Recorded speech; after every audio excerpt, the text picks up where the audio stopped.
Bayangkan mereka itu dikuasai oleh rezim selama 29 tahun, kemudian disambung 24 tahun, bayangkan berapa tahun mereka. Sudah bertahun-tahun mereka, tapi bisa Allah mentakdirkan mereka bisa menggulingkan rezim tersebut. Jadi presiden-presiden Timur Tengah sekarang sudah mulai ketakutan. Wah, jangan-jangan nanti ada di negeri saya seperti ini. Diam-diam mereka bergerak. Walaupun pembantaian terjadi berulang kali bertahun-tahun, tapi saking gigihnya seorang rakyat dan masyarakat tidak mau terkalahkan, dan mereka punya prinsip dan tujuan yang baik untuk mengembalikan marwah negerinya, kebebasan, kemerdekaan dari dalam negerinya. Maka yang terjadi pada saat itu, alhamdulillah, bahkan semua orang bertakbir, bahkan orang membagikan kue di mana-mana. Di Lebanon, di berbagai negara Islam dan di Timur Tengah, bahkan di luar negeri juga demikian. Kita gembira dengan digulingkan rezim Basharul Asad. Assalamualaikum warahmatullahi wabarakatuh. Innal hamdalillah nahmaduhu wa nasta'inu bihi wa nastaghfiruhu wa nastahdihi. Na'udzu billahi ta'ala min shururi anfusina wa sayyiati a'malina. Man yahdihillahu fala mudilla lahu wa man yudlil fala hadiya lahu. Asyhadu an la ilaha illallah wahdahu la syarika lahu, asyhadu anna Muhammadan 'abduhu wa rasuluh. Allahumma salli wa sallim wa barik alaihi wa alihi wa ashabihi wa man tabi'ahum bi ihsan ila yaumiddin wa alaina ma'hum bi rahmatika arhamar rahim. Para jemaah yang dimuliakan Allah, uhibbukum jami'an fillah, saya mencintai kalian semua karena Allah. Sungguh Allah senantiasa mempertemukan kita di dunia dalam taat dan di akhirat di surganya Allah Subhanahu wa taala. Alhamdulillah, kita semua dipertemukan di pagi hari ini dalam keadaan sehat dan dalam keadaan iman dan Islam. Alhamdulillah, melaksanakan sholat subuh berjamaah. Mudah-mudahan kita semua istiqamah dalam taat sampai akhir hayat insyaallah. Para jemaah yang dimuliakan Allah Subhanahu wa taala, tema kita di pagi hari ini pembebasan Suriah, berkah atau musibah untuk Palestina. Dengan bebasnya merdekanya Suriah, apakah itu menjadi sebuah keberkahan atau malah petaka atau musibah untuk saudara kita di Palestina? Kita harus mengetahui sejarahnya Suriah terlebih dahulu. Suriah itu dipimpin oleh Hafizul Asad, presiden Suriah sebelum yang sekarang yang baru digulingkan. Hafizul Asad ini lahir di tahun 1930 Masehi, dan dia menjadi presiden di Suriah sejak 1971 sampai tahun 2000. Berarti dia menjadi presiden Suriah selama 29 tahun. Kurang lebih kayak Pak Harto dulu di Indonesia. Dan di masa kepresidenan Hafizul Asad ini melakukan berbagai macam pembantaian kepada orang Suriahnya sendiri, kepada rakyatnya sendiri. Banyak sekali pembantaian yang terjadi di zaman Hafizul Asad. Saya akan menyebut beberapa saja. Bahkan musibahnya dia lebih besar. Yang pertama, di antara pembantaian yang dilakukan oleh Hafizul Asad adalah pembantaian Jisr Ash-Shughur di tahun 1980. Dia membunuh atau menghukum mati sekitar kurang lebih daripada 100 orang yang menjadi tahanan mereka di saat itu. Semua orang tersebut yang dihukum mati, mereka adalah anggota karena mereka selalu mengejar dan membunuh, membantai siapapun yang mengatasnamakan atau menisbahkan dia muslimin atau bergabung kepada mereka. Kemudian pembantaian kedua namanya pembantaian Hayyul Masyariqah di tahun 1980 juga, di tahun yang sama. Dia membunuh dan membantai 100 orang, bahkan dikubur dalam kuburan massal. Bayangkan seorang presiden membunuh rakyatnya yang harus menjadi pelayan rakyatnya sendiri, malah dia sendiri yang membantai rakyatnya. Kemudian pembantaian di Sijin Tadmur di 1980 Masehi. Dia membunuh lebih dari 200 ratusan bahkan para tahanan yang bergabung kepada atau siapapun yang menantang pemerintahan pada saat itu. Kemudian yang paling besar pembantaian yang dilakukan namanya pembantaian di tahun 1982. Dikatakan itu pembantaian terbesar pada abad tersebut. Dan dia melakukan pembunuhan, pembantaian kepada rakyatnya sendiri yang bergabung kepada dia. Hampir membunuh 60.000 atau 70.000 warga. Bahkan kota tersebut dikurung oleh pasukan-pasukan militer sampai membantai semua yang ada di dalam wilayah tersebut. Anak kecil, perempuan, laki-laki, dan masih ada videonya sampai saat ini di YouTube. Dan sangat melukai hati setiap muslim, apalagi manusia. Setiap manusia aja melihat itu pembantaian tersebut, ya, menyakiti hati setiap manusia, apalagi kita sebagai orang beriman. Dan dia lakukan pembantaian tersebut selama 27 hari. Selama 27 hari dia membantai rakyatnya sendiri. Kemudian pada tahun 2000 matilah si Hafizul Asad ini, la'anahullah. Nanti saya kenapa sebut la'anahullah, semoga Allah melaknat dia, nanti akan saya jelaskan. Kemudian dia mempersiapkan anaknya, namanya Basirul Asad kalau tidak salah, sebagai penerus dia. Tapi ternyata anaknya itu mati dalam kecelakaan lalu lintas. Akhirnya dia mempersiapkan anaknya Basharul Asad yang kemarin baru digulingkan.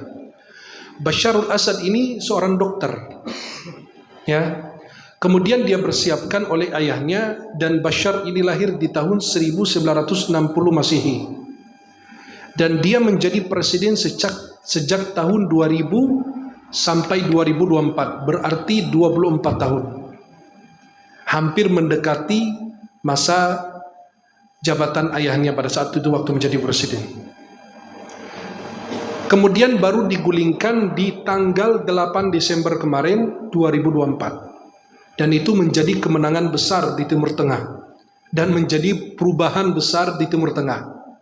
Dan itu yang membuat semua presiden dan raja-raja di Timur Tengah mulai ketakutan. Maaf, bayangkan mereka itu dikuasai oleh rezim selama 29 tahun, kemudian disambung 24 tahun, bayangkan berapa tahun mereka. Sudah bertahun-tahun mereka, tapi bisa Allah mentakdirkan mereka bisa menggulingkan rezim tersebut. Jadi presiden-presiden Timur Tengah sekarang sudah mulai ketakutan. Wah, jangan-jangan nanti ada di negeri saya seperti ini. Diam-diam mereka bergerak. Walaupun pembantaian terjadi berulang kali bertahun-tahun, tapi saking gigihnya seorang rakyat dan masyarakat tidak mau terkalahkan, dan mereka punya prinsip dan tujuan yang baik untuk mengembalikan marwah negerinya, kebebasan, kemerdekaan dari dalam negerinya. Maka yang terjadi pada saat itu, alhamdulillah, bahkan semua orang bertakbir, bahkan orang membagikan kue di mana-mana, di Lebanon, di berbagai negara Islam dan di Timur Tengah, bahkan di luar negeri juga demikian. Kita gembira dengan digulingkan rezim Basharul Asad, dan sayang sekali dia melarikan diri sekarang ke Rusia. Dia diberikan perlindungan di Rusia, dan istrinya Basharul Asad itu terlibat dalam berbagai macam pembantaian kepada rakyatnya sendiri, dan istrinya masih muda. Istri itu saking kejam, tapi Allah kasih balasan, sekarang dia sakit kanker. Bahkan dikatakan tersisa mungkin dari hidupnya 30-50%. Dan insya Allah mudah-mudahan dalam waktu dekat dia bisa mengalami apa yang dia berikan kepada rakyatnya, saudaranya di Suriah. Dan kita lihat seluruh warga Suriah itu keluar, diusir dari negeri mereka sendiri, ke Mesir, ke Indonesia, ke berbagai negara. Alhamdulillah mereka sekarang bisa kembali kepada negeri mereka untuk membangun negeri mereka kembali. Kenapa saya bilang Basharul Asad dan Hafizul Asad mereka itu dilaknat Allah? Karena mereka ini bukan Islam. Walaupun mereka ikut sholat Id bersama kaum muslimin dan lain, mereka ini bukan Islam. Mereka ini bukan Islam dan bukan Syiah. Mereka ini dari golongan Alawiyah atau Nusairiyah. Alawiyah dan Nusairiyah ini adalah firqah, kelompok yang muncul pada abad 3 Hijriyah dan termasuk Syiah ekstrim. Ya, dikatakan bahwa mereka ini tidak masuk Ahlussunnah dan tidak masuk Syiah. Kenapa? Karena kadang-kadang menyelisih Syiah dalam berbagai pandangan mereka. Mereka ini mengakui dan meyakini bahwa Ali bin Abi Thalib adalah Tuhan. Dan nama mereka awalnya Nusairiyah. Tapi belakangan ini mereka merubah nama mereka menjadi Al-Alawiyin atau Alawiyin. Tapi sama saja. Kenapa saya bilang mereka dilaknat Allah dan mereka tidak boleh kita menikah dengan mereka karena mereka orang kafir? Maka ketika matinya Hafizul Asad dan juga Basharul Asad, mereka dilaknat oleh Allah. Ya kecuali kalau Basharul Asad ini bertaubat, ya itu urusan lain. Kemudian para jemaah yang dimuliakan Allah, keyakinan mereka orang Alawiyin atau Nusairin ini di Suriah atau disebut dengan Hizbul Ba'ath, Partai Kebangkitan. Keyakinan mereka adalah Ali bin Abi Thalib adalah Tuhan. Dan mereka mencintai Abdurrahman bin Muljam yang membunuh Sayyidina Ali bin Abi Thalib. Bahkan mereka menyebut radhiyallahu anhu, yang membunuh Sayyidina Ali bin Abi Thalib, ya, menantu Nabi, anak pamannya Nabi, sahabat mulia Sayyidina Ali bin Abi Thalib. Mereka mengatakan bahkan Abdurrahman bin Muljam itu diucapkan radhiyallahu an, semoga Allah meridainya. Kenapa? Karena dia memisahkan Sayyidina Ali dari Lahud dan Nasud. Lahud itu artinya ketuhanan, Nasud adalah kemanusiaan. Sayyidina Ali punya dua sisi apa? Sisi Tuhan dan sisi manusia. Dan manusia itu dilepaskan dengan pembunuhannya. Jadi masih tersisa sisi yang namanya disebut dengan ketuhanan. Mereka meyakini bahwa Sayyidina Ali tinggal di awan-awan.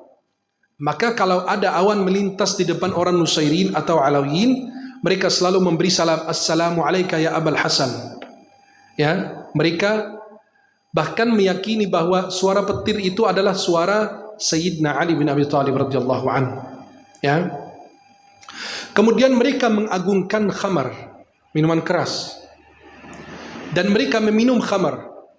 Bahkan mereka mengagungkan pohon anggur, diagungkan oleh mereka. Mereka sholat dalam sehari 5 waktu, tapi berbeda dengan kaum muslimin karena tidak ada sujud di dalamnya.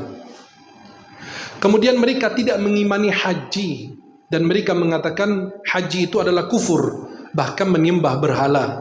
Menurut mereka demikian. Mereka tidak mengimani zakat, tidak ada zakat dalam pandangan mereka, seperti yang dikenal dalam kalangan muslimin. Tapi zakat itu adalah pajak yang mereka bayar kepada guru-guru mereka, ulama-ulama mereka, ya, khums ma yamlikun, 1/5 dari apa yang mereka miliki. Kemudian mereka itu tidak melakukan puasa seperti kaum muslimin. Kalau kita berpuasa, meninggalkan makan, minum, syahwat dari terbitnya fajar sampai azan maghrib, betul? Sampai terbenamnya matahari. Tapi kalau mereka puasanya berbeda. Puasa mereka itu adalah menahan diri daripada istri mereka. Artinya tidak melakukan berhubungan intim selama bulan Ramadan. Itu puasa menurut versi mereka. Tapi mereka makan minum biasa aja. Kemudian mereka itu campur akidahnya antara wathaniyah yang menyembah berhala dan para penyembah bintang dan bulan, dan dari orang Majusi dan Nasrani, campur aduklah agama mereka. Dari Islam campur dengan Nasrani, campur Majusi, campur-campur dan lain sebagainya. Mereka memiliki beberapa hari raya berbeda dengan umat Islam. Mereka memiliki hari raya An-Nairuz, itu adalah hari raya, ya, yang diperingati oleh orang Persia, orang Iran. Dan itu hari pertama di tahun Persia. Kemudian mereka memperingati tanggal 10 Muharram, Ashura, seperti orang Syiah. Kemudian mereka memperingati hari Idul Adha. atau lebaran Idul Adha, tapi menurut mereka Idul Adha itu pada tanggal 12 bulan Dzulhijjah, bukan tanggal 10 kayak kita. Kemudian mereka memperingati berbagai macam peringatan kaum Nasrani, ya, seperti tahun baru Masihi dan hari dengan Isa itu disalib dan lain sebagainya. Jadi agama mereka itu campur dengan berbagai macam agama. Bahkan mereka memperingati hari dibunuhnya Sayyidina Umar bin Khattab radhiyallahu an sebagai bentuk kegembiraan mereka atas pembunuhan Sayyidina Umar bin Khattab. Maka itulah kenapa saya bilang mereka ini bukan Islam. Bahkan Syekhul Islam Ibn Taimiyah mengatakan tentang orang Nusairin atau Alawiyin ini, beliau mengatakan mereka itu lebih kafir dibanding orang Yahudi dan Nasrani. Bayangkan. Kenapa? Karena mereka itu bekerja sama dengan musuh Islam untuk menyerang Islam. Saking kejamnya mereka, orang Alawiyin atau Nusairin ini adalah orang yang bekerja sama dengan musuh Islam untuk menyerang Islam. Itu adalah Alawiyin atau Nusairin yang sampai sekarang masih ada di Suriah, dan sebagian kalau nggak salah ada di Lebanon. Dan ini Alawiyin ini adalah mereka yang bukan Islam, dan itu adalah keyakinan yang dianut oleh Hafizul Asad, presiden Suriah dulu yang mati pada tahun 2000, yang menjadi presiden selama 29 tahun, kemudian diteruskan oleh Basharul Asad anaknya sejak 2000 sampai 2024. Mereka semua berkeyakinan dengan keyakinan yang disebut dengan Alawiyin atau Nusairin. Maka seperti yang terjadi saat ini, ya, kita lihat kenapa orang pada gembira, karena mereka membantai negerinya sendiri, rakyatnya sendiri. Presiden itu seorang pejabat yang menjadi pelayan rakyat, bukan rakyat menjadi pelayannya. Anggota DPR itu menjadi pelayan rakyat, bukan rakyat dipersulit biar dia enak dapat mobil mewah, rumah yang indah. Tidak, justru menjadi pelayan seperti pengurus masjid, bukan hanya pengurus jabatan, melainkan menjadi pelayan, melayani tamu Allah, bukan tamu siapa-siapa. Pengurus masjid itu melayani tamu Allah, itu sebuah pelayanan yang sangat luar biasa. Maka seorang penguasa melayani siapa? Melayani rakyatnya, memberikan yang terbaik, memberikan kesejahteraan, kedamaian dan lain sebagainya. Tidak membeda-bedakan dalam masalah aturan dan hukum seperti yang terjadi pada saat ini. Maka para jemaah yang dimuliakan Allah Subhanahu wa taala, kalau kita lihat pada saat ini kegembiraan yang terjadi di seluruh negara, termasuk negara Islam dan negara Timur Tengah. Dan ini menjadi perubahan yang sangat drastis di negara Timur Tengah.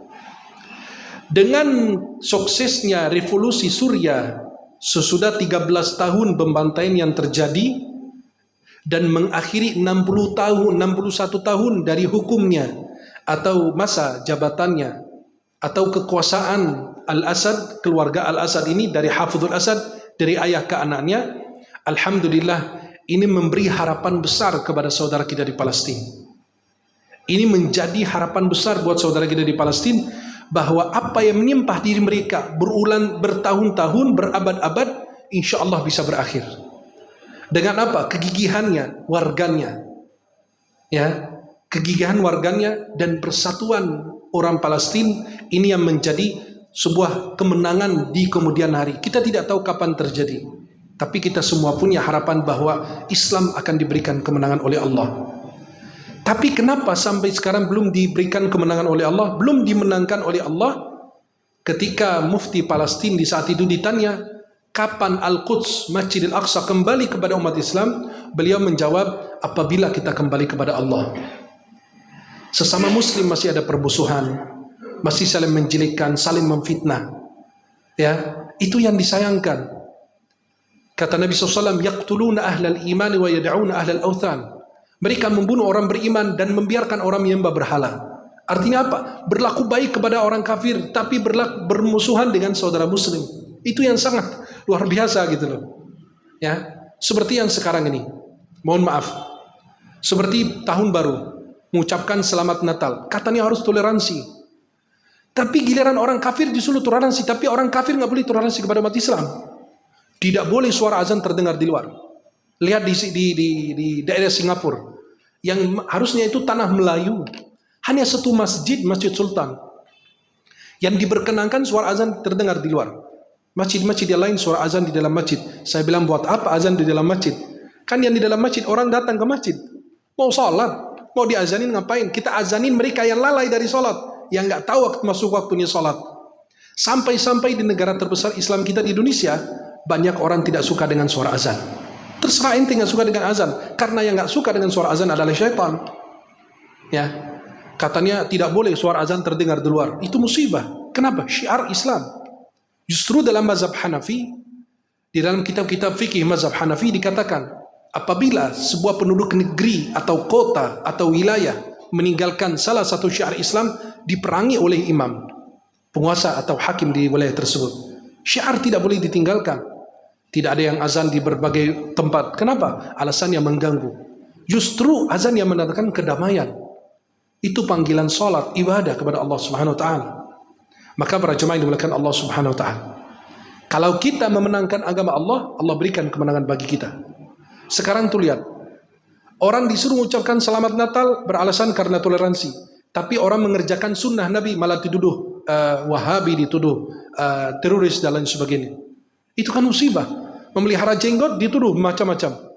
Tapi bersalaman dengan orang atau mengucapkan selamat Natal dengan lahirnya anak Tuhan malah diperbolehkan. Kan suatu yang unik. Kan Nabi SAW, pertanyaan saya, di zaman Rasulullah orang Yahudi dan Nasrani ada. Dan Nabi ketika di Madinah orang Yahudi ada. Dan di Makkah juga demikian. Nah, kita coba perhatikan. Di zaman Nabi banyak orang Nasrani. Bahkan utusan-utusan Nasrani datang banyak. Dan berbagai macam wilayah di sekitar situ juga banyak orang Nasrani. Tapi Nabi tidak pernah mengucapkan. Atau Nabi kirim surat ucapan. Nggak ada. Ya, lakum dinukum waliyadin. Silakan punya peringatan, silakan punya ucapan, silakan tafadhal. Tapi tidak boleh dicampur adukan. Karena satu kalimat pengaruhnya besar, Pak. Cuma hanya sekedar selamat Natal atau apa, itu pengaruhnya besar. Kenapa? Kalau saya mau menikah dengan seorang perempuan, hanya satu kalimat yang dia awalnya menjadi haram, akhirnya menjadi halal. Betul nggak? Ketika saya bilang saya terima nikahnya, jadi halal nggak? Yang sebelumnya menjadi haram. Berarti satu kalimat punya di baliknya ada konsekuensi yang berat. Saya kalau bilang wallahi, demi Allah, kemudian saya bohong, kena kafarat. Cuma satu kalimat. Saya bilang sama istri, kamu cerai. Saya ceraikan kamu. Itu satu kalimat bisa melepaskan hubungan pernikahan. Apalagi cuma hanya sekedar, kata orang, cuma kalimat basa-basi. Kalau antum basa-basi berarti antum munafik. Lisan antum beda dengan hati.